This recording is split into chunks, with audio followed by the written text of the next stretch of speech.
आप सभी को नमस्कार, सुप्रभात। सार्थक government job point YouTube channel आप सभी लोगों का हार्दिक स्वागत करता है। चैनल पर नए हैं, चैनल को सब्सक्राइब, वीडियो को लाइक शेयर करिए, बेल आइकन दबाकर रख लीजिए ताकि आपको नोटिफिकेशन मिल जाए और आप उसको शेयर कर पाएँ। खबरों की शुरुआत कर लेंगे, फटाफट आप सभी लोगों को सारी अपडेट देंगे, इसलिए वीडियो में एंड तक जरूर बने रहें। ये वीडियो ज़्यादा बड़ी नहीं होगी कि 10 मिनट की हो या 12 मिनट की हो। ये वीडियो केवल और केवल 4 से 5 मिनट की होने वाली है, क्योंकि थोड़ा आज अर्जेंट में मुझे एक जनप्रतिनिधि से मिलने जाना है और जाहिर सी बात है कि वो मेरा कोई पर्सनल मीटिंग नहीं हो सकता, वो आप सभी लोगों के लिए ही है। और जो भी प्रतियोगी हमारे भाई बहनों की समस्याएं हैं, उन समस्याओं के निराकरण के लिए जल्द से जल्द शासनादेश जारी कराने के लिए और अपनी बात मुख्यमंत्री महोदय तक पहुंचवाने के लिए ये मेरा एक सार्थक प्रयत्न है। देखते हैं इसमें हम कहाँ तक सफल हो पाते हैं, लेकिन आप सभी लोगों की समस्याओं के निराकरण के लिए हम सदैव प्रयास करते हैं, ठीक है ना। चलिए आगे बढ़ते हैं। अब बात करेंगे आपके एक और महत्वपूर्ण मुद्दे को लेकर के, जो कि संबंधित है आपकी टीजीटी पीजीटी एग्जाम शेड्यूल के लिए। टीजीटी पीजीटी एग्जाम शेड्यूल आप सभी लोगों का मंगलवार तक आ रहा है, ठीक, मतलब लगभग 6 दिन बाद कन्फर्म हो जाएगा, क्लियर हो जाएगा कि ये परीक्षा कब होगी, ठीक है ना। उसके पहले आपके परीक्षा नियंत्रक भी आ जाएंगे, ठीक है, और उप सचिवों की भी नियुक्तियाँ हो जाएंगी। और सबसे बड़ी चीज़ यह है कि जो न्याय विभाग के अधिकारी इसमें नियुक्त होने हैं और जो वकीलों का पैनल बना था, जो जिनको जिम्मेदारियां मिलनी हैं, वो सारी चीज़ें हमारी क्लियर हो जाएंगी। तो एक तरफ आपकी इसकी तैयारी चलती रहेगी, दूसरी तरफ आपकी हियरिंग चलती रहेगी और फटाफट आदेश आया, तड़ा आप लोगों का काम हुआ, ठीक है ना। कोर्ट केसेस को भी फाइनल करने पर गवर्नमेंट पूरी तरीके से संजीदा है कि जितने भी कोर्ट केसेज माध्यमिक शिक्षा संरक्षण बोर्ड पर चल रहे थे, उन सभी केसेस को जल्दी से हियरिंग लगवा करके समाप्त कराया जाए, ठीक है ना।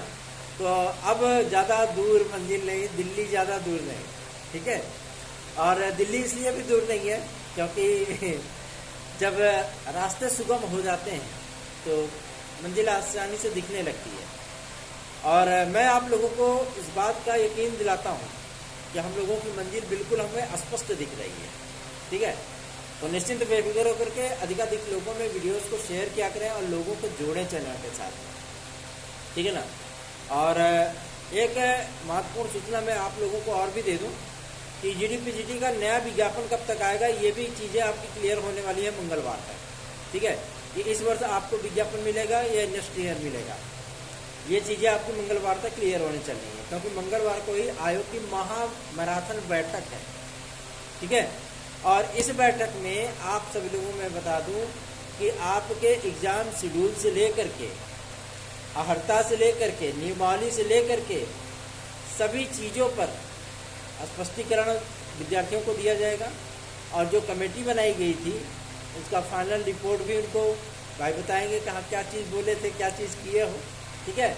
और आप सभी लोगों की प्रतीक्षा वो समाप्त हो जाएगी। जैसे इतने दिन तक पेशेंस रखे हो, वैसे मंगलवार तक और रख लो ठीक है। और कुछ डीएलएड और बीटीसी वाले जो विद्यार्थी थे, उन्होंने हमसे संपर्क किया था कि भैया आप डीएलएड और बीटीसी वालों का साथ नहीं देते हैं। देखिए, हम किसी पर्टिकुलर वर्ग विशेष के लिए नहीं है, ठीक है ना, कि हम इस वर्ग के लिए काम करते हैं या इस वर्ग के लिए है, या हम बीएड के लिए है, या बीटीसी डीएलएड के लिए नहीं है, या उनके लिए नहीं है, ऐसा कुछ भी नहीं होता है। हमें जहाँ भी विद्यार्थियों की समस्याएँ दिखती हैं, हमें लगता है कि उन्हें हमारे सहयोग की, हमारे सपोर्ट की ज़रूरत है, हमारे समर्थन की ज़रूरत है, वहाँ पे हम खड़े हो जाते हैं, ठीक है। अगर डीएलएड और बीटीसी वाले विद्यार्थी परेशान रहते हैं तो मैं उनका साथ जरूर देता, ठीक है। अब विद्यार्थियों ने कहा भैया हम लोग परेशान तो ही हैं, हम लोगों को 6 साल से विज्ञापन नहीं आया। 6 साल से विज्ञापन नहीं आया, बात सत्य है। और ये भी सत्य है कि अब बीटीसी और डीएलएड वाले ही रहने वाले हैं, ठीक है, बीएड वाले नहीं रहने वाले हैं, वो तो गए बेचारे। तो जब वो प्राथमिक में मान्य थे तब भी वैकेंसी नहीं आ रही थी, और वो प्राथमिक से बाहर है तब भी वैकेंसी नहीं आ रही है, ठीक। तो आप लोगों को मैं बता दूं, ऐसे धरना प्रदर्शन करने से या जा करके बारिश में खड़े हो जाने से कुछ नहीं होता है, ठीक है। या तो आपके अंदर उतनी स्ट्रेंथ हो कि आप 2, 4, 5 लाख 10 लाख विद्यार्थी एक साथ एकजुट हो जाओ, खड़े हो जाओ, नहीं इतने खड़े हो सकते हो 50,000 बुला लो, ठीक है। ऑटोमेटिक सारा काम हो जाएगा। और नहीं तो 10, 20, 50 की संख्या गवर्नमेंट के लिए या अधिकारियों के लिए कोई मायने नहीं रखती, ठीक। और ऐसी ही चीज़ें आपकी चलती रहेंगी। हाँ, इतनी बातें जरूर हैं जो आपकी प्राथमिक शिक्षक भर्ती का विज्ञापन है। देखिए, मैं आपको झूठा आश्वासन तो नहीं दे सकता कि प्राथमिक शिक्षक भर्ती का जो है शासनादेश जारी हो गया, बस अगले हफ्ते ही विज्ञापन है आप सभी लोगों का, ऐसा तो मैं बोल नहीं सकता। क्योंकि प्राथमिक शिक्षक भर्ती के लिए मैं अंदरूनी खबरें ले आया हूँ। शासन की तरफ से भी ना तो कोई प्रस्ताव है, ना अधिकारियों ने कोई प्रस्ताव बना करके भेजा है। शिक्षा सेवाचयन आयोग के अधिकारियों का भी स्पष्टता कहना है, जब शासन की तरफ से हमें कोई प्रस्ताव नहीं है तो हम उसको कैलेंडर में सम्मिलित कैसे करेंगे, ठीक। तो जाहिर सी बात है, आप सभी लोगों को प्रतीक्षा करनी होगी। रही बात आपके विज्ञापनों को लेकर के कि विज्ञापन कब तक आएगा कि नहीं आएगा, तो गवर्नमेंट तो पहले ही कह रही कि अभी हमारे शिक्षक और छात्र अनुपात बराबर है, हमें टीचरों की आवश्यकता नहीं है प्राथमिक लेवल पे, ठीक है, या जूनियर लेवल पे। जब हमें आवश्यकता नहीं तो भर्ती कहाँ से करेंगे फिर? अगर आवश्यकता कहीं पे है सर्वाधिक तो राजकीय विद्यालयों में है, सहायता प्राप्त माध्यमिक विद्यालयों में अर्थात टीजीटी, पीजीटी, एलटी और जीआईसी, इन्हीं चीज़ों में सबसे ज़्यादा जरूरत है, क्योंकि अध्यापक नहीं है।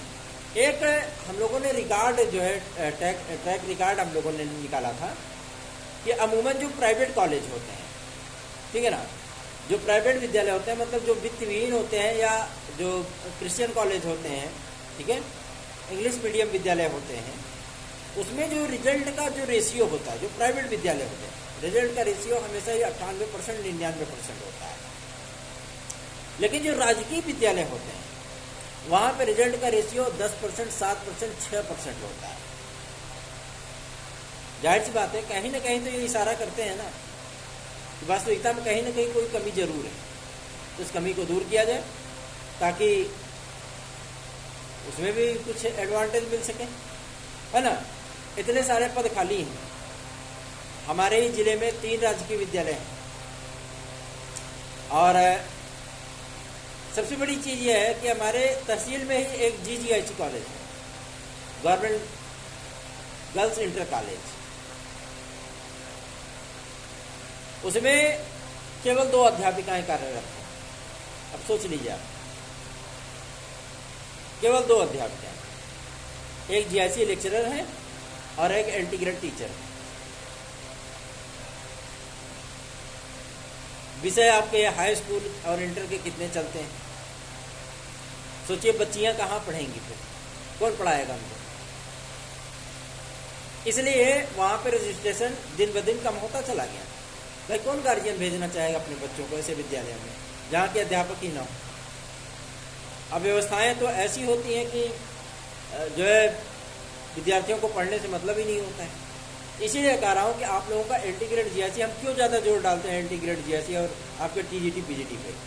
इसीलिए क्योंकि ये मुद्दा कहीं ना कहीं गौड़ हो जाता है। इसे मैं बता दीजिए, कोई भी छात्र नेता या कोई भी ऐसा व्यक्ति हो जो कि आप सभी लोगों की इन वैकेंसियों की बात करता है, क्योंकि उनको भी पता है कि एक लगा तो है ना, जब आएगा मामला सामने तो बोल देंगे हमने प्रदर्शन किया था, ये चीजें थी, है ना, यही चीज तो बोलते हैं। ठीक है, क्रेडिट लेना अच्छी बात है, आप क्रेडिट लो, वो तो विद्यार्थी भी जानते हैं किसने मेहनत किया और किसकी वजह से आया ये चीज। लेकिन कम से कम नहीं तो विद्यार्थियों के हितों की रक्षा की बात आप करते हो कि हम इनके लिए हक की लड़ाई लड़ते हैं। अरे लड़ाई लड़ने के लिए भैया ऐसे थोड़ी ना कि कुश्ती लड़ना है, सामने तो आओ, लेकिन वो चीज़ें नहीं हो पाती हैं। तो इंटीग्रेट जीआईसी प्रवक्ता का जो विज्ञापन होगा वो आप सभी लोगों को तकरीबन 10,500 के ऊपर ही मिलेगा, 10,790, ठीक। और जीआईसी लेक्चरर में भी इस बार इतने पद होंगे जितना कि आज तक आप सभी लोगों ने कभी नहीं देखा होगा। सबसे बड़ा विज्ञापन होने चल रहा है। मीडिया नहीं, सोशल मीडिया में कुछ चीज़ें चल रही हैं कि ये आउटसोर्सिंग के माध्यम से वैकेंसी निकालने वाले हैं इंटीग्रेट और जीआईसी प्रवक्ता की। तो मैं उन ज्ञानाभिधिकारियों को, ठीक है ना, बता देना चाहता हूँ, मैं उनको ज्ञानाभिधिकारी बोलता हूँ, मतलब ज्ञान से भी परे परिपूर्ण वो अधिकारीगण, कि भैया ये पॉसिबल नहीं है। छात्र अभी इतने कमजोर नहीं पड़े हैं कि आउटसोर्सिंग से इंटीग्रेट और जीआईसी प्रवक्ता की भर्ती हो जाएगी और छात्र देखते रह जाएंगे। ठीक, तो ये चीज़ें अगर र्यूमर उड़ाया जा रहा है तो बकवास है, बोगस है, कुछ भी नहीं है इसमें। ठीक, जब एक बार शासनादेश जारी हुआ उसको गवर्नमेंट को वापस लेना पड़ा, तो आप क्या समझते हैं चीज़ें आसान है क्या? नहीं। एलटी ग्रेड जैसी प्रवक्ता के लिए भी जो प्रतीक्षा आप सभी लोगों की लंबी हुई है वो सिर्फ और सिर्फ नियमावली को लेकर के हुई है। कोई भी गवर्नमेंट, कोई भी नेता या कोई भी पार्टी अपना वोट बैंक खराब नहीं करना चाहती, ठीक है ना। और आरक्षण का एक्सप्लेन होना अत्यंत आवश्यक है। किस लेवल पे आरक्षण मिलना चाहिए, कितना आरक्षण मिलना चाहिए, किस नियमावली पे मिलना चाहिए, ये सारी चीज़ें क्लियर हो जाएं ताकि वैमनस्यता का अभाव हो जाए पूरी तरीके से, है ना। तो आप लोगों को मैं बता दूं, प्रक्रियाएं आप लोगों की चल रही हैं और जैसे ही इधर से आपका क्लियरेंस होता है शिक्षा संवर्धन आयोग से, वैसे ही आपका जीआईसी और एलटी ग्रेड भी क्लियर हो जाएगा। एक समस्या कहते नहीं, सर मुड़ाते ओले पड़े, आप लोगों ने मुहावरा पढ़ा होगा, हम लोग भी खूब लिखते थे इस पे वाक्य प्रयोग वगैरह। तो यही कंडीशन है, एक समस्या सॉल्व होती नहीं है कि दूसरी आ जाती है। इसीलिए एक अधिकारी ने हमसे कहा कि आपको मास्टर साहब एक चीज बता दें, आप सभी विद्यार्थियों को संतुष्ट नहीं कर सकते। आप एक विद्यार्थी की समस्या का निराकरण कराएंगे, दूसरे विद्यार्थी की समस्या खड़ी हो जाएगी तुरंत। कितने विद्यार्थियों की समस्या आप सॉल्व करा पाएंगे? हमने कहा जहां तक हमारी क्षमता होगी वहां तक तो हम करेंगे ही, बाकी वही है वही जो राम रचि राखा, क्या दिक्कत है। तो आप सभी लोग अपना स्नेह और आशीर्वाद दीजिए, अधिकाधिक संख्या में वीडियोस को शेयर किया करें, चैनल को सब्सक्राइब, वीडियो को लाइक जरूर किया करिए। और आपको अगर हमारे नोट्स चाहिए 9741411385 पर आप लोग संपर्क कर सकते हैं और हमारे नोट्स आज प्राप्त कर सकते हैं, ठीक है। जो विद्यार्थी अभी तक अपना डॉक्यूमेंट या जो चीज़ें हमें प्रेषित नहीं किए हैं, आज की डेट में अवश्य प्रेषित कर दें, क्योंकि आज के बाद एक्सेप्ट नहीं किया जाएगा किसी भी कीमत पे, भले वो पुराने याची हो या नए याची हो। मैं स्पष्टता बोल दे रहा हूँ। 9741411385 यही मेरा व्हाट्सअप नंबर है। बाकी आपकी मर्जी है, आपका भविष्य आप जानो, ठीक है। आज मैं जो जनप्रतिनिधि से मिलने जा रहा हूँ, आज लोक सेवा आयोग जाने वाला हूँ और हमारे साथ होंगे भारतीय जनता पार्टी के विधायक, ठीक है। उनको लिवा करके जाएंगे और आप सभी लोगों के एज रिलैक्सेशन वाला जो मुद्दा है, ठीक है, मतलब एक्स्ट्रा अटेम्प्ट आप बोल सकते हो उसको, ठीक है, उसके लिए बातचीत करेंगे और एलटी ग्रेड जीआईसी प्रवक्ता के लिए बात करेंगे। और जरूरत पड़ी तो डायरेक्ट टेलीफोनिक वार्ता होगी वहां से विधायक जी के माध्यम से आदरणीय माध्यमिक शिक्षा मंत्री महोदया से, ठीक। तो कोशिशें हमारी प्रगाढ़ है, प्रबल है, आरंभ है प्रचंड। तो यही चीजें हैं। तो आप सभी लोगों के हितों की रक्षा के लिए सदैव आपका भाई तत्पर है। आप जितने विश्वास और भरोसे के साथ अपने भाई के साथ जुड़ते हो, उसी विश्वास और भरोसे को कायम रखने की जो जिम्मेदारियां होती हैं वो मैं अपने दोनों कंधों पर, हाँ दोनों कंधे हैं मेरे इसी में लेकर के चलता हूँ, ठीक है ना। और आप लोगों का स्नेह तो हमारे लिए अमूल्य है, अमृत समान है। धन्यवाद। आप सभी का दिन शुभ हो।